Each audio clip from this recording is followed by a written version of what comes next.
ruševine i ogromna jama na mestu gde su nekad bile kuće. 4 porodice ostale su bez krova nad glavom kada je greška u građevinskim radovima u Dubljanskoj ulici u Beogradu dovela do urušavanja okolnih kuća.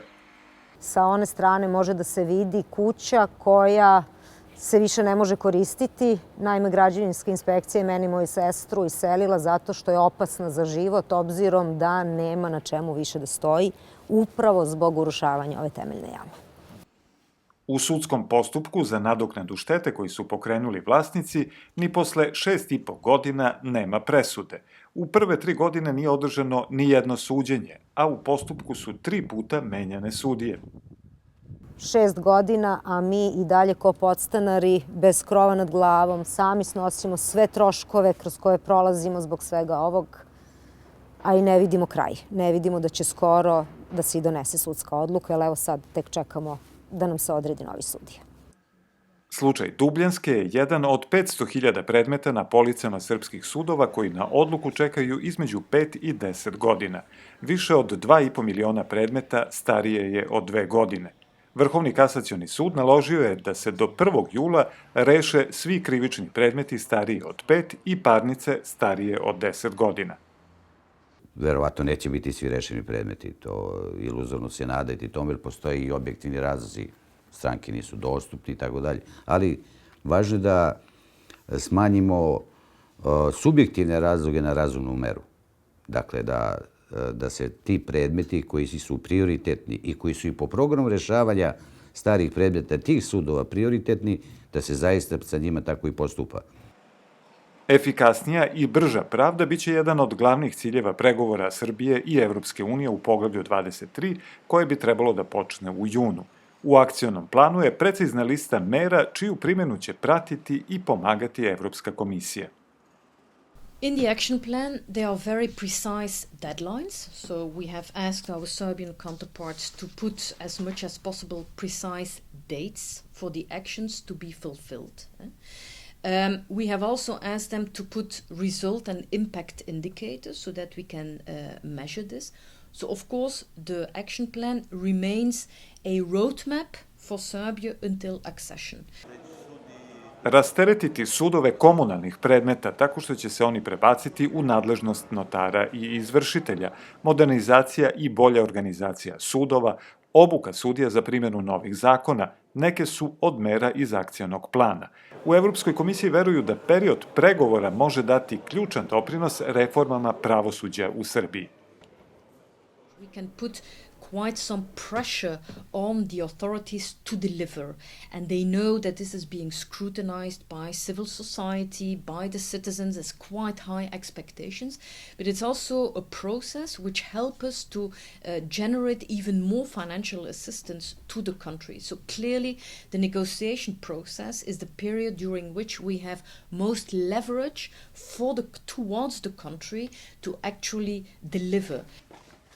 U Ministarstvu pravde kažu da su mere iz akcionog plana nešto što bi Srbija sprovodila i mimo evropskih integracija. Sve ono što od nas Evropska unija traži, preporučuje, odnosno traži da bi dosegli neki njihov nivo, sa jedne strane, i sve ono što mi u zemlji inače treba da uradimo kako bi ljudi imali kvalitetniji život sa druge strane, što se to u većoj meri preklapa, što su u većoj meri to dve strane istog novčića, to smo na boljem putu. Mislim kad je u pitanju 23 da je to 99,99%. Sporost pravosuđa u Srbiji na svom primjeru je iskusila Vesna Prica. 4 postupka za podelu bračne imovine posle razvoda trajala su skoro 16 godina. Sve postupke Prica je izgubila, a protokom vremena mnoge stvari više nije bilo moguće dokazati. Danas je penzionerka koja plaća nagomilane sudske troškove. Dobila sam troškove i izgubila imovinu koju ja više ni nemam, ja moram to da nadoknadim. Troškovi su otprilike milionske vrednosti. To više nisu normalne cifre, to su i to kada dobijete rešenje i odete, na primjer, u sud da pitate šta je, oni jednostavno spuste glavu, neće da razgovaraju sa vama. Greškom preuveličeni sudski troškovi na kraju su korigovani, ali Prica kaže da nikome ne bi preporučila da pokreće sudske postupke. Novi zakon o pravu na suđenje u razumnom roku na snazi je od 1. januara, upravo sa ciljem da ubrza preduga suđenja. Postoje zabuna kod građana koji smatraju da će kroz taj pravni institut naplatiti neku štetu ili izdejstvovati neka materijalna prava. Međutim, poenta je u tom prigovoru gdje će predsjednici sudova ili sude koje oni ovlaste, odrede da rade taj posao, imati obavezu da prouče predmet i da daju nalog u kom roku taj predmet mora biti završen. U Udruženju pravnika JUKOM smatraju da je novi zakon korak u dobrom pravcu, jer naglasak stavlja na prevenciju i ubrzanje sporih suđenja dok je postupak još u toku. Ono čega se mi plašimo jeste da će možda povećani zahtevi samih stranaka preopteretiti dodatno one sudove koji su preopterećeni već, kao što su recimo Prvi osnovni sud u Beogradu i ostali sudovi u Beogradu. Znači, već je negde opšte poznata činjenica da su oni već preopterećeni i da će novi zahtevi zapravo roditi nove postupke i da će doći do tog ping-pong efekta. Obuke sudija koje su u toku na Pravosudnoj akademiji u Beogradu za cilj imaju upravo to. Boljom primjenom zakona izbeći da on stvara nova zagušenja umesto da ubrza suđenje.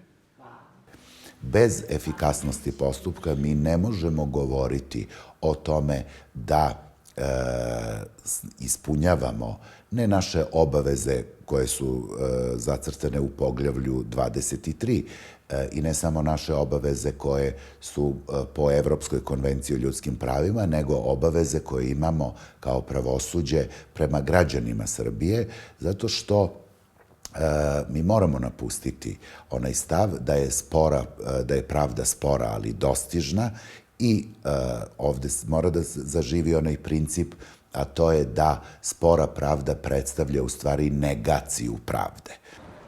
U slučaju Dubljanske ulice na pravdu se još čeka. Koristeći novi zakon o suđenju u razumnom roku, stanari su podneli prigovor zahtevajući da se odredi rok u kojem je sudija dužan da donese presudu. 8 godina posle rušenja nadaju se da će to pomoći da vrate krov nad glavom.